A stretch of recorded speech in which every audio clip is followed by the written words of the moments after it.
Hi friends, welcome to யாஷிகர். First ஒரு sorry. என்னென்னா, இவங்க வந்து அவங்களோட என்கேஜ்மெண்ட் நியூஸை தான் வந்து சொல்லியிருக்காங்க போல இருக்கு. ஆஸ் அப்படின்னு சொல்லி போஸ்ட் பண்ணியிருந்தாங்க அப்படின்னு சொல்லியிருந்தேன் இல்லையா? எஸ். நீ நான் காதல் அந்த சீரியலில் சிஸ்டர் கேரக்டர் பண்ணிகிட்ருக்காங்க தன்ஷிக். அவங்க வந்து ரீசெண்டாக அவங்களோட இன்ஸ்டாகிராம் பேஜில் அவங்க பேர் வந்து அவங்களோட கையை ஹோல்ட் பண்ணிகிட்டு இருக்க மாதிரி ஒரு பிக் வந்து ஷேர் பண்ணி ஆஸ் அப்படின்னு சொல்லி போஸ்ட் பண்ணியிருந்தாங்க.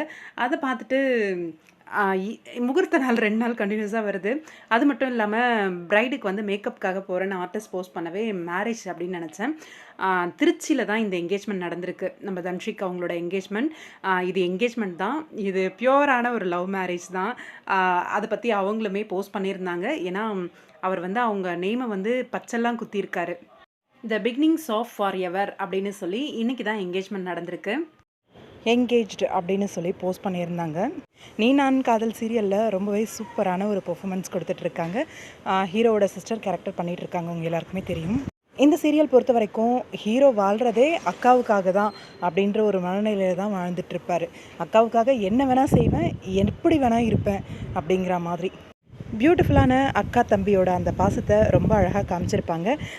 யஷ், தனுஷிக், அஞ்சலி அப்படின்ற கேரக்டரில் ரொம்பவே சூப்பரான ஒரு பெர்ஃபார்மன்ஸ் கொடுத்துட்ருக்காங்க. அவங்களுக்கு தான் இன்றைக்கி வந்து என்கேஜ்மெண்ட் நடந்திருக்கு. வாழ்த்துக்கள் தனுஷிக்.